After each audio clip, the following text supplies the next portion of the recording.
This is R.K. Shukla, ex-faculty of ALN as well as Akash Institute, Kota। बच्चे बच्चे लोगों, जैसे कि आपको मालूम है, अभी हम ऑनलाइन क्लासेस और टेस्ट सीरीज की बात कर रहे हैं। देखो, बहुत बार ऐसा होता है कि हमने पूरा तैयारी किया होता है, चीजों को ठीक से तैयार किया होता है और उसके बाद भी क्वेश्चन हमसे एग्जाम में गलत हो जाते हैं। ठीक है, ऐसा क्यों होता है? कुछ खास पैटर्न होता है जो हमने तैयार नहीं किया होता, जो कि हमारा तैयार नहीं होता है, जिसके चलते क्वेश्चन हमको गलत हो जाता है। ठीक है, तो ऐसे सभी क्वेश्चन के पैटर्न को हम लोग डिस्कस कर रहे हैं, जहां से कि आपकी गलतियां होती हैं। तो ये टेस्ट सीरीज हमारा, और ऑनलाइन कोर्स में भी हम उन पॉइंट को डिस्कस कर रहे हैं जहां आपको कंफ्यूजन होता है, और जहां सब कुछ जानते हुए भी आप गलतियां कर जाते हो, उनके इरेडिकेशन के लिए हम लोग काम कर रहे हैं।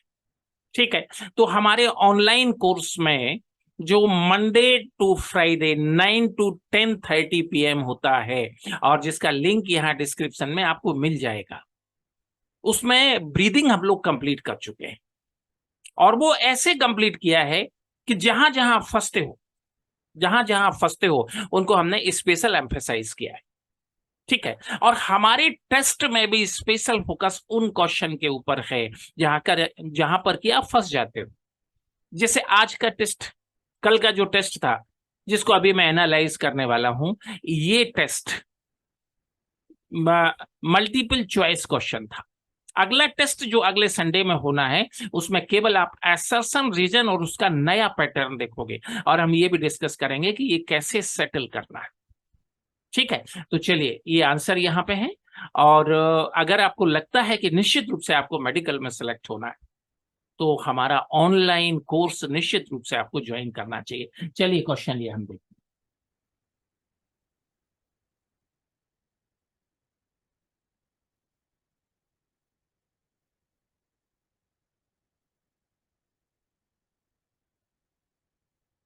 अब देखिए, ये सभी क्वेश्चन में आंसर को इस तरह से हमने ये 3 स्टार लगाकर सभी क्वेश्चन में आंसर को हमने मार्क किया हुआ। तो क्वेश्चन आप देखते जाएंगे। कुछ क्वेश्चन है जिनको हमें डिस्कस करना चाहिए, जैसे question number 2, which of the following is not included in exchange path of respiration. तो याद रखना, अगर आप एक्सचेंज पार्ट ऑफ रेस्पिरेशन की बात करते हो, ठीक है, तो इसमें नॉर्मली इसमें ब्रोंकस को हम शामिल नहीं करते, ब्रोंक्यूल्स को शामिल किया जाता है, एल्वेओलर डक्ट को शामिल किया जाता है।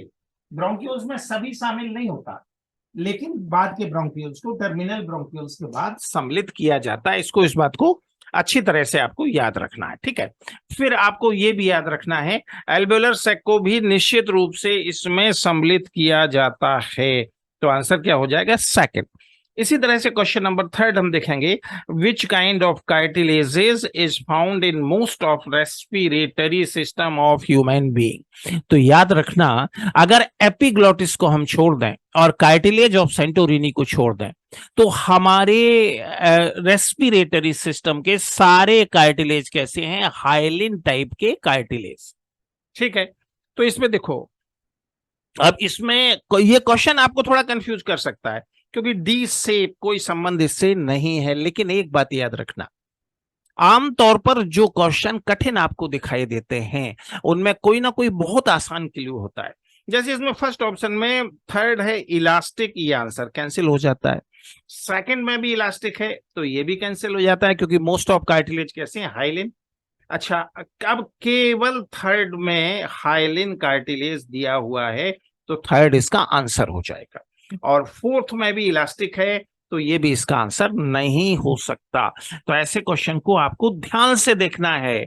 अब ये डी से सी से भी आपको परेशान कर सकता है, बट यहाँ पे याद रखना, क्लियर कट जो टाइप ऑफ कार्टिलेज है, उससे क्वेश्चन ये डिफ्रेंशिएट होता है। इसी तरह से आप देखते जाएंगे, ये क्वेश्चन का हमने आंसर दिया हुआ है, और ये सारे क्वेश्चन आप देखते जाएंगे, आसान क्वेश्चन है। ठीक है, आसान क्या मतलब? वैसे क्वेश्चन है जैसे कि एग्जाम में आते हैं, एग्जैक्टली वैसे क्वेश्चन है, और ये स्टार लगा लगा कर हमने आंसर दिया हुआ है। ठीक है, फिर यहाँ आ जाओ, यहाँ पर देखो ये हमने आंसर दिया हुआ है। ठीक है, अब यहाँ पर ध्यान से देखो, इसका आंसर ये ऑल ऑफ दिस, यहाँ पर वो ये सब आपको, ये सब बिल्कुल और देखो एनसीईआरटी का पेज नंबर भी यहाँ पर दिया हुआ है, ये याद रखना। एनसीईआरटी का पेज नंबर भी हम दे रहे हैं, कौन से पेज से हमने ये क्वेश्चन लिया है वो भी हम दे रहे हैं। तो एग्जैक्टली हम लोग यहाँ पर एनसीईआरटी को फॉलो कर रहे हैं, इस बात को याद रखना। एग्जैक्टली हम लोग एनसीईआरटी को यहाँ पर फॉलो कर रहे हैं, ठीक है ना। और उसका स्पेशली नंबर भी दिया हुआ है यहाँ पर। एक ये याद रखना, ये जो क्वेश्चन है ये क्वेश्चन है 11.1, ये क्वेश्चन है, याद रखना। तो इसको 11.1 करके पढ़ना है और इसका आंसर ये है।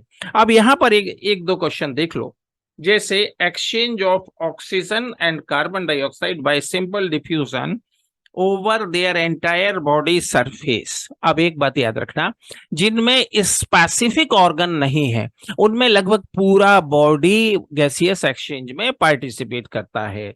जैसे simple animal like sponges, flat bomb, Coelenterata, इनमें कोई भी स्पेसिफिक ऑर्गन नहीं है, तो इनमें पूरा बॉडी पार्टिसिपेट करेगा। ठीक है, तो आंसर क्या हो जाएगा? D4। इसी तरह से a network of tube, tracheal tube of transport atmospheric without body is found in. अब देख लो आप, ट्रेकियल सिस्टम किसमें है? इंसेक्टा में है।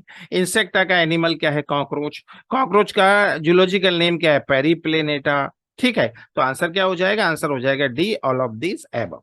इसी तरह से क्वेश्चन नंबर इसी तरह से क्वेश्चन नंबर 11.1 में आप देख लो, special vascularized structure called gill are found in. अभी एक्वेटिक आर्थ्रोपोड में, ये गिल एक्वेटिक आर्थ्रोपोड में भी होते हैं, मोस्ट ऑफ मॉलस्क में भी होते हैं। एनसीईआरटी के पेज नंबर 268 पर इसका जिक्र है, तो आंसर क्या हो जाएगा? बोथ।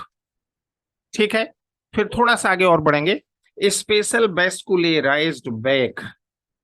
फिर ये क्वेश्चन नंबर 12, 13, 14, आगे बढ़ते जाएंगे 15, 16, 17 और 18, 19, 20, 21, और ये लास्ट क्वेश्चन आपके सामने है, ये आपको सेटल कर लेना है। तो ये क्वेश्चन हो जाएगा 21। ठीक है, तो कुल मिलाकर ये इतने क्वेश्चन है और इनकी आंसर शीट अलग से भी आपको मिल जाएगी। तो ये वो क्वेश्चन है, याद रखिए जो क्वेश्चन जो ऑनलाइन कोर्सेस हम चला रहे हैं, ये बिल्कुल एनसीईआरटी बेसिस है, एनसीईआरटी डिराइव्ड है, निश्चित रूप से आपके बहुत काम आएगा। Okay, all the best.